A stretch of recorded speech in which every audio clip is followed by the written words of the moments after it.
Mummy जो क्या कहा दवाखाना चाहिए ना? नहीं नहीं, मैं तुम्हारा दवाखाना लेके क्या करूँगा? तुम्हारा इतना बड़ा दवाखाना मैं क्या करूँ?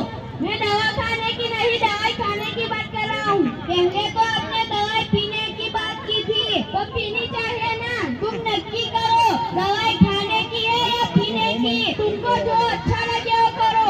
अरे अच्छा नहीं लग रहा था इसलिए तो दवाई लेने आया था। तू दवाई लेने नहीं, मेरी जान लेने आया होगा। क्यों संडे के टाइम में टाइम पास कर रहे हो? धंधा शुरू कर दिया, दवाखाना बंद कर दिया। अरे यार, मरीजों का इलाज करना मेरा धंधा है, पर डॉक्टर का काम तो सेवा करना है। हाँ तू फोन रख। हाँ वो तो सामने टेबल पर ही रखा हुआ है।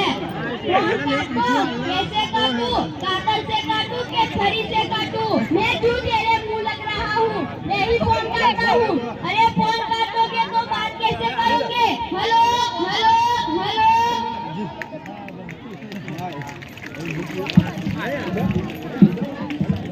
मेरा इलाज करो ना। जा अब तू भी चला जा, दिमाग खराब कर दिया। सरस सरस सरस